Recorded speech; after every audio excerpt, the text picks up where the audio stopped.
Hi there guys, I hope you are having a good day. Now there has been some interesting comments made between Deontay Wilder and his ex-trainer Mark Breland. They have gone back and forth, not personally on social media and through the media as a whole. Now there has been an interesting comment made by Mark Breland and it is towards Deontay Wilder and the training situation.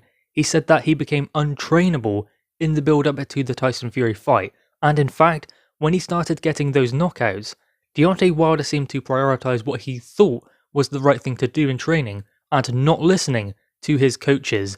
This is what Mark Breland had to say. Deontay had become untrainable because at that point he knows more about boxing than all of us, so teaching a correct jab was not a priority to learn as he continued on his knockout streak. So a coach can only teach someone if they are willing to learn. So does that mean that Jay Diaz and Mark Breland were almost just there for a little bit of advice here and there, and so that Deontay Wilder can say he has a trainer? Because I don't really see Jay Diaz as this boxing trainer who has other fighters, who is well knowledged with the sport. No disrespect intended, but you have to wonder about that. Is Mark Breland in control? Is Jay Diaz in control? Or is it Deontay Wilder telling them what he wants to do and what they will be doing during this training camp? Or maybe they try, but he just doesn't listen. Now, surprising as this may seem, this is quite common for someone who punches quite hard like a Deontay Wilder, who has that kind of knockout punch where one punch lands and it all can be over. The problem with having that kind of power is when that punch lands and it works, the fight's over, that's it, done. So the next time he tries it again and it works, so he does it again and again and again. But he neglects certain aspects of boxing. The problem with doing that is eventually he will be faced with a style that he cannot get his right hand off and land it, Tyson Fury. But the thing is, what does he do then? Does he revert back to his boxing? He can't, because he's neglected that when he's been coming through the ranks. So Deontay Wilder was in a situation where he was a puncher who couldn't box. A puncher should always learn how to box because there is always going to be a situation where someone can take your power or they know how to take it away. Tyson Fury kinda done both with Deontay Wilder. In the first fight, he took his power and took his punches away at times. In the second fight, he got hit a few times, but he took that right hand away and pushed him on the back foot. So you can see that Deontay Wilder was one-dimensional in the Tyson Fury fight, unable to adjust. That was his biggest problem. Sometimes it comes down to the simple things. Can you make an adjustment? Can you do something different instead of try and jab as you go back? And the problem with Deontay Wilder as well is his footwork wasn't good enough. As Deontay Wilder was forced on the back foot, he would step back with his lead foot first, compromising his balance and positioning. His feet would come side by side, so anything that lands then is going to cause a more devastating effect than it would if his feet were in the boxing stance. So there were little things like this peppered throughout that Tyson Fury fight that he just had no concept of. That's because no one's ever done that to him before. He's never been in that position before. He's always been the guy who can go forwards, he can get the knockout when he wants to.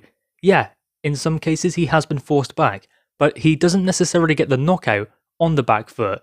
What he does is he steps back into the space, allows his opponent to come forwards. When they do step forwards with their lead foot, that is when he throws. That is why Deontay Wilder often has this concept of he gets the knockout on the back foot. Not necessarily.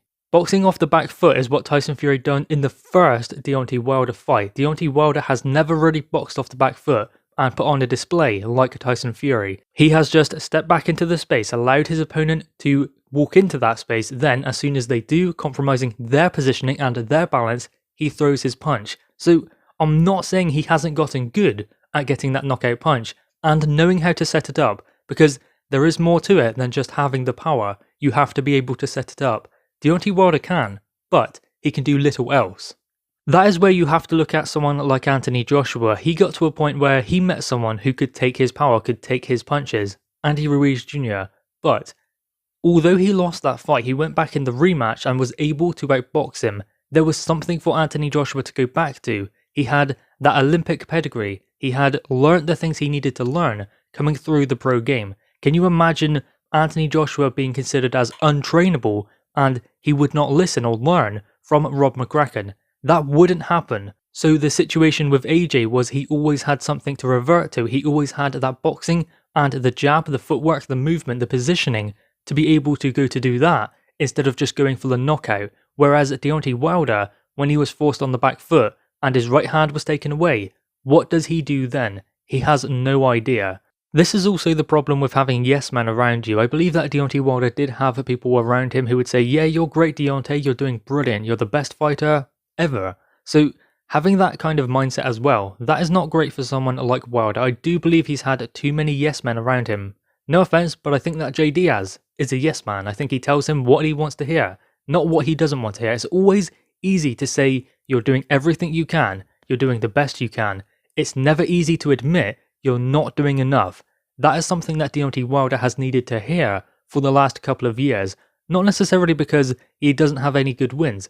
Luis Ortiz was a good win, and yeah, he's been in a fight with Tyson Fury and got a draw, but he was also involved in the rematch with Tyson Fury, where he was seen to be outboxed, outclassed, and stopped. He usually gets outboxed in his career, even against lower level oppositions, but he gets the knockout, so he just keeps plugging away. He'll just stay in there as long as he can because he always has that power. Whether it happens in the first round or the 12th round, he always has that power. He carries it late as well, so he is able to get there. And he's done that because of the level of opponent that he's faced. Luis Ortiz was a better opponent, but then again, who has he fought, who has he beaten?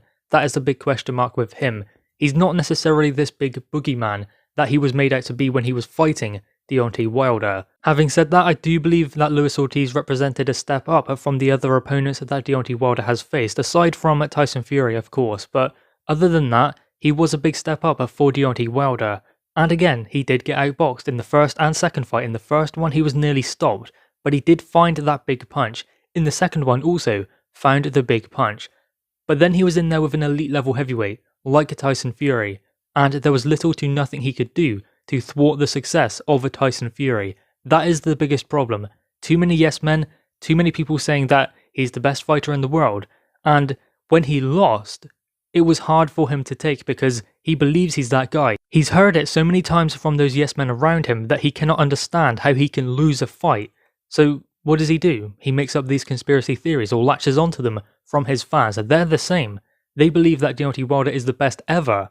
And then he has to find a reason why it didn't work out, why he didn't win the fight. It was Mark Breland, it was Tyson Fury cheating. There were so many things in there that he came up with. I've never heard anything like it before. He seemed to have to find a reason why he lost because he doesn't believe he is capable of taking a loss.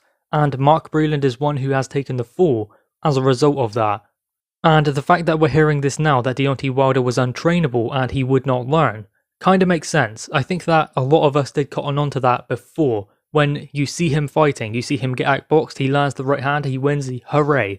But then we knew that at some point he was going to come up against a top level opponent like Tyson Fury, an elite level heavyweight, and he would come unstuck because he has nothing else other than that right hand. We know this. He's a puncher who's neglected the boxing fundamentals to get where he's gotten, but that has cost him greatly in the end. The big question is, can he come back now? Of course he can. He can definitely come back. He has the power to stop anyone, but he needs to develop those boxing fundamentals. There are limits to what he can learn now and put into practice in the ring, because he is the fighter he is, but he needs to understand that he needs to humble himself and say that he's not doing enough, and say that there's more he can do. Until he does that, there will be no change with Deontay Wilder. Guys, anyway, what are your thoughts on this? Make sure you leave your thoughts in the comments below, leave a thumbs up, and subscribe if you are new. Thanks guys.